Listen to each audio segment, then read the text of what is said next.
How's everybody doing today? Good, how are you, Coach? Good. Good on this 47th day of camp.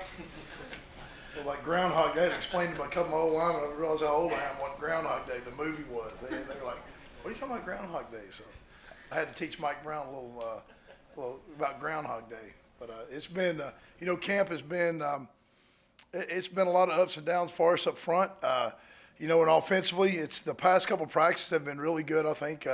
And Coach Brown may have alluded to it that, we've been back and forth a good bit with the defense. We've hit some big balls. Hadn't ran the ball very well. They've been doing a good job up front. But I see us getting better at times and then making mistakes at times and correcting them. And, I see improvement, not as fast as I want it to be, but I see improvement. Coach Brown talked about shuffling up front, still looking for basically a fifth guy. Yeah. Barron, I had Chase at center at the beginning of camp. Kind of went into a slump there at the scrimmage. We had too many high snaps, and he went in a slump. So I pulled him out and moved Sills over. And, Sills played center in high school, so he's a really athletic kid, can play baseball. I mean, he can actually kick field goals. He can do a little bit of everything. So, the more athletic guy you got up there, the easier it is to snap. And he's done a really good job. He's been there the past 3 practices, I believe, at center, making all the calls. I've kind of been rotating just trying to figure out who that played. John Hughes at some right guard. He was working at the backup tackle spot. He's really come on. He's done a really good job the past several days at the working with the ones. He was just one of those guys. I saw it from the time we signed him in January that I thought he had a chance to be a good player on this level, and he's stepping up. Probably not naturally a guard, but he does have good bend. Not quite as strong as we want him to be next. Probably the 2 guys that I would say have been the most consistent is Colton and Mike Brown. Both those 2 guys right there on the left side. Mike has really come a long way. He's really doing a really good job and playing with good pad level, and he plays the game really hard. And Colton, is doing what I expect him to do.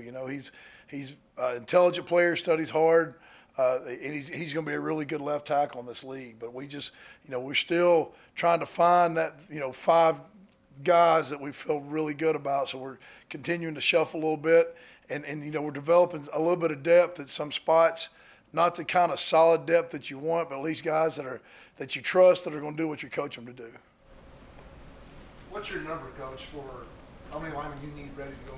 I'd like to have 8. I try to have 3 right side players, 3 left side players, and 2 centers. I'm always going to travel 3 centers just in case if you don't want to run out of somebody can snap. You know what I mean? But I like to have the number of 8, so I'm working on 3 guys. A guard, a tackle, then a guy that can play both on both sides. Is what I'm shooting for.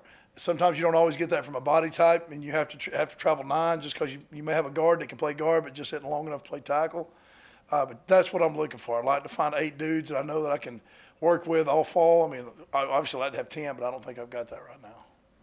Is Stilly in that mix to start at center? Is he? Yeah, Stilly's done a really good job. He's been solid. It's really been. I don't know if I'd say he's in the mix to start, but he's become a solid backup. Smart player, does a good job, but he's been consistent more than anything. So he's been doing a really good job of keeping himself right there in the hunt. He actually went out there as a starting center, a couple times in practice and got him some reps at it. So I would definitely say I would trust him to go in a game. Coach Brown mentioned that getting the running game going was something that's really been a priority. Is that more on getting the running backs up to speed right now, or maybe getting a better consistent play from the offense? It's both. It's both. It's one of those things where, it's like the scrimmage. Well, I sit there and I pause the film and, we run a counter or we're running power, running inside zone, and 4 guys are doing exactly what they're supposed to. And you got that one guy. It could be the fullback. It could be the right guard, not doing what they're supposed to. And that makes you look like a bad offensive line or a bad offense. And we got to continue to work offense is about everybody doing what they're supposed to do and doing their job. And that's the biggest thing we're running into right now is just there's one guy, whether it's the back missing the read or the right guard missing his block or the fullback missing his block. And, that's just unacceptable. You can't do that in this league, in this level of play. Everybody's got to be on the same page and everybody's got to do their job. You've got 2 tight ends in green, 1 coming off knee surgery. Yeah. So how much are you doing 4 wideouts and how much are you working the S-back? We're working the S-back a lot. From a tight end standpoint, we feel good about Haskins. He's getting a lot of reps in the walkthroughs and stuff just because he can't physically bang anybody yet with that shoulder, but he's getting a lot of mental reps. O'Laughlin is coming along, continuing to improve every week. He's more of a physical guy, but he actually does have good hands.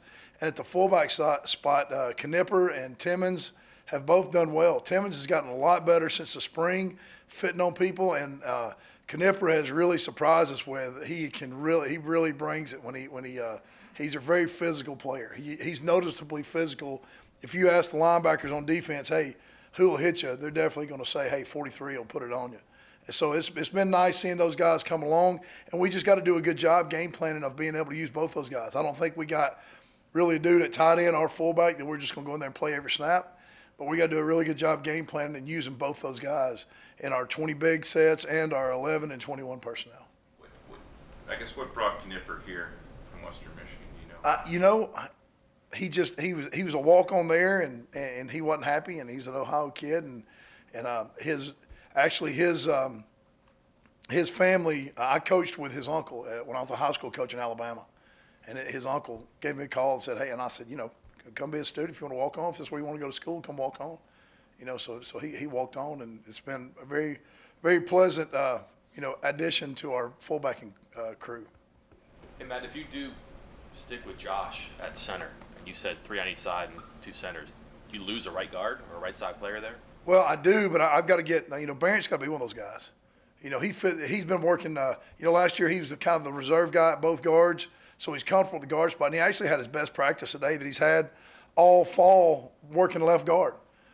Mike Brown got banged up and he was out, so it was he and Gamitter running with the ones at the left guard spot, and he actually had probably one of his better practices at the left guard spot. So maybe one of those things where he may be a better guard than he is a center. It's just sometimes with the O-line, and you try to teach all those positions where the fundamentals are the same.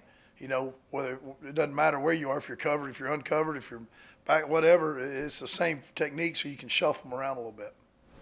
That can get a little while before you have the game plan, but when you do you think about getting each of those fullbacks significant touches? I mean, a specific number or hot hand or the running backs? Yeah, we got to get this guy 8. Yeah, we've been working a lot at getting those guys in different places and who's good at out of the backfield, who's good at the wildcat, who's good at so we're as we go we're game planning. We basically Coach Brown's big on day one. We were game planning. Day one we went against the defense that James Madison plays. Day two we went against so the whole camp. We've seen the defenses of the teams that we're going to play. We fit that into our schedule just so it's not a complete surprise when you go play somebody like that. From our aspect and our players' aspect, they got an idea of hey, they remember this is an odd front team, this is an even front team, that kind of stuff. Have you figured out who's good in the wildcat? No, we've worked a couple guys back there, but I mean one of those guys they're going to do a good job. It's really more about getting reps and being able to control the cadence, because you got the speed motion. They got to understand when to snap it when the speed motion comes. So it's just really just getting reps with those guys to understand. I mean, Petaway's done a really good job. His cadence is good, and he's starting to understand it. It's when you're figuring out who your line is, or when you all go into the meetings to say, okay, these are the guys that are going to play. Are you weighted more in your evaluation toward what you see in scrimmages, the charting of the things they do, everything, how much of your personal feel, goes into it? It's what I tell my guys from the day one first meeting. The first thing I told them is, this job's about production. Can you do your job? Now, you may cross your feet over, you may be high, but if you get your job done and you produce, then that's what it's about. So it's more about, hey, how do you do in the scrimmages? Are you producing? Are you making your blocks? Are you doing what you're supposed to do? If you go out there and you do great technique, but you let the guy cross your face every time you make the tackle, that doesn't matter. So it's more about a guy producing when it's game time, when the lights are on and there are people in the stands. So that's what I put a lot of weight on is guys like that, being able to produce when it comes time to, get the first down or whatever needs to be done. Hey, Matt, thanks, Coach. Matt, Sean had said in the spring that there have been times at Troy where you got your second quarterback on the field just for different situations to have him ready, or there was a spot for him. Does that become part of the preamble now, or is that just a thing that you do no matter what? No, that's more of seeing if those guys are ready, if they're ready with their packages. You know, whatever one of them may be really good at. We had some guys down there that were, one of them was a little bit more of a runner than the other. So, you know, we worked in some packages where we could get them both out there. So that's going to be, you know, further down the road when we start feeling comfortable with them, understanding the schemes and what we're trying to do, more so than just, we don't just have a package where we automatically put that in.